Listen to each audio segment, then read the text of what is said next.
So 1990 in film, it's a very decent year. I mean, I was going through my Letterboxd recently, decided to rank the top 10 movies from each year since the 80s.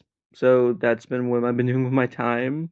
And I wanted to go ahead and make a video about ranking all the films from my top 10 favorite films from 1990. And this is not the perfect list. There are some movies that are going to be missing from this list. But this is just my list. This is how I feel about it. And I've just been in a very much decade mood recently, so I wanted to express that. So yeah, let's get into this ranking, starting off with number 10, which is Kindergarten Cop. I mean, when you look at this movie from an outsider's perspective, you're like, oh, this is just gonna be a standard, typical, just dumb Arnold movie with some funny lines, and it is that, but it's also really heartfelt. It's a really fun movie. It has some of Arnold's best acting, in my opinion. He never really gets much better than this in this decade, and I just really liked him in this movie. And the kids are all fun. The plot's very good. They touch upon some really deep and kind of real subject matter in this movie, which you would not expect them to do. And it turns out Arnold Schwarzenegger is a pretty good kindergarten teacher, which is really surprising, especially in this time period. I don't know, it's a movie that's a little corny in parts, a little cheesy, but it's also really fun, it's really heartfelt, and it's just a good movie. I mean, I just love Arnold in general, so this movie is kind of my cup of tea. I really enjoyed it. Yeah, Kindergarten Cop. Next up is Gremlins 2, The New Batch. I actually just watched this movie for the first time in full a couple weeks ago. Yeah, it's still really fun. It's really chaotic. It is weird, man. It's a very normal movie, very normal sequel for those first, like, what, 20, 30-ish minutes. Then Gremlins start coming out, and the movie becomes the most chaotic thing you've ever seen. They go in heavily onto the lore of the Mogwai. They show that there's different kind of gremlins. You can have one that is a woman, you can have one that's smart and can talk intelligently, you have one that is entirely based on revenge. And then you got Gizmo. And I really like that part in the movie. The characters here are much more self-aware. The movie is much more self-aware than the first one, and that one was still a little self-aware. This one goes crazy into just the meta, weird, crazy aspect of this world and the lore. There's a scene where the gremlins just break into a movie theater and Hulk Hogan throws them out. It's weird. It's a weird movie, but I really, really, really like it. Not as much as the original, but I still really like this. The Rescuers Down Under is a very underrated Disney sequel and a very underrated Disney movie that came out right in the beginning of the Disney Renaissance, where Disney had a really weird period in the 80s. Some of those movies I like, some of them I dislike heavily. And then they came out with The Little Mermaid, and they started throwing out gangbusters everywhere. So when The Rescuers came Down Under came out, people were really wanting it to live up to that. And when you look at the Disney Renaissance, people look back at this movie and they're like, it's not as good as the rest. Well, it is not as good as the rest. I think it's a very underrated, very good sequel. It's a very fun movie. I love the flight sequences in this movie. I love the villains. I really like these characters, and I do like the original movie, but I like this one much more because the animation here is just gorgeous to look at. It is so good when they're flying and on top of this eagle. It is amazing. There's this little Indiana Jones mouse like character that gets introduced. I thought he was really fun. I don't know. To me, this is a very underrated movie. It came out in a really weird period of Disney's life, right before they got incredibly good, but I still think this is a good movie. The Exorcist 3 is a movie that a lot of people don't really talk about. It is a movie that is highly underrated, but it is a damn good sequel to The Exorcist. Because when people think about The Exorcist sequels, they think about The Exorcist the beginning, Exorcist Believer, Exorcist the Heretic. All those movies are bad. This one is really good. You got Brad Dourif in this movie as this inmate, and he's amazing. You have this detective story.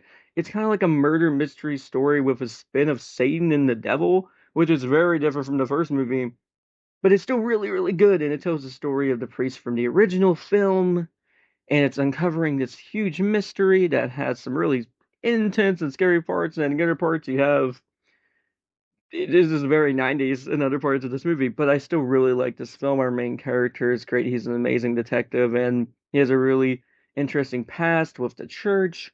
I just really like this movie. The ending is amazing. It kicks ass. It's just a damn good sequel to The Exorcist.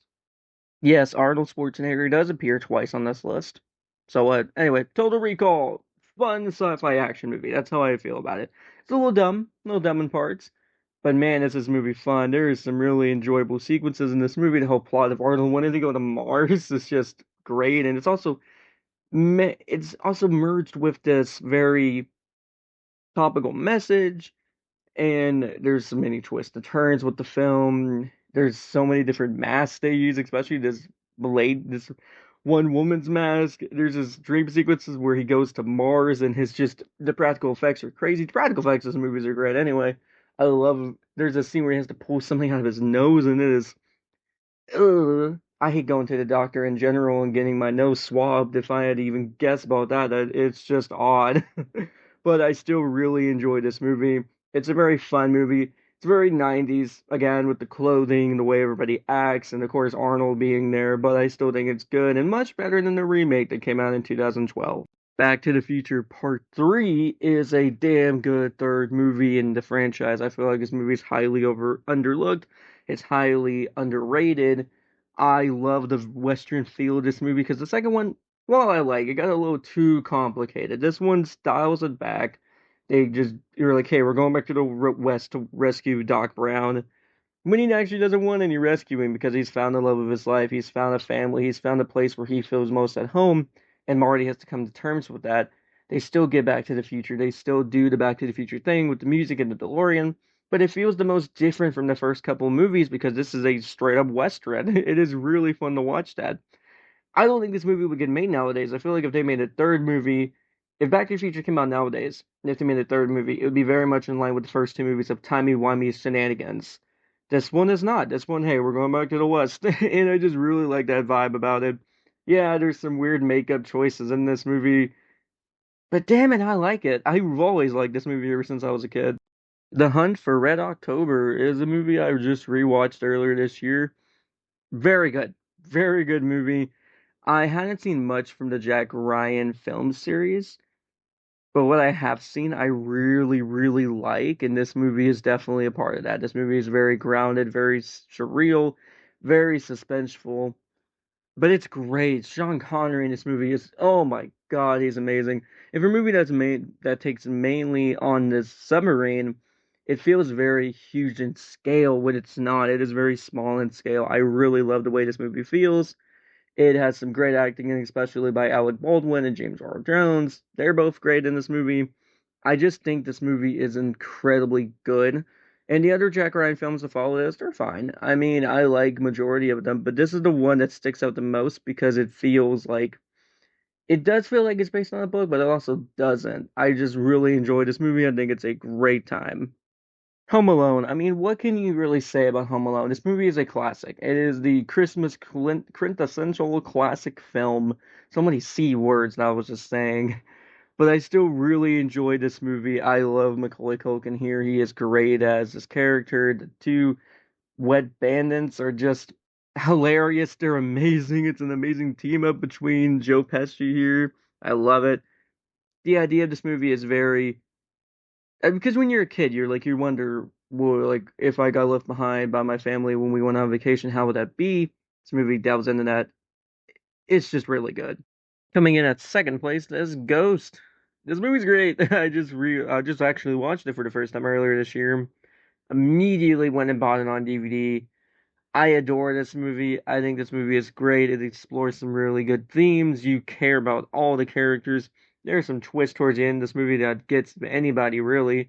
I really want to show this movie to other people who haven't seen it just so they can see that twist and just lose their shit at it. I love Patrick Swayze in this movie's amazing. The entire cast here, Whoopi Goldberg here is really good.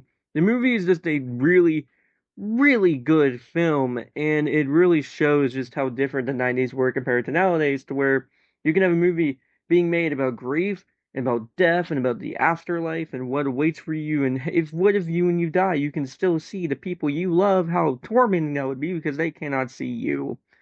It is just a really, really incredible film. I adore this movie. Go watch it if you haven't already. And number one, this might surprise some of y'all, but it's Teenage Mutant Ninja Turtles from 1990. This movie is highly amazing. This is a bona fide childhood classic, in my opinion. I used to watch the hell out of this movie whenever I was little. I still do watch it at least once a year. The puppetry here is great. The animatronics are great. I adore the way this movie looks. It feels so grungy, so very just real. I love that feel to it. A movie like this nowadays, even when you compare it to like the 2014 Ninja Turtles movie, was made to look so clean and so just not like this. This feels just so lived in. The world feels lived in. Everything about this movie just works, and it's helped by the fact that this movie loves these characters. And at this time, the characters were fairly new.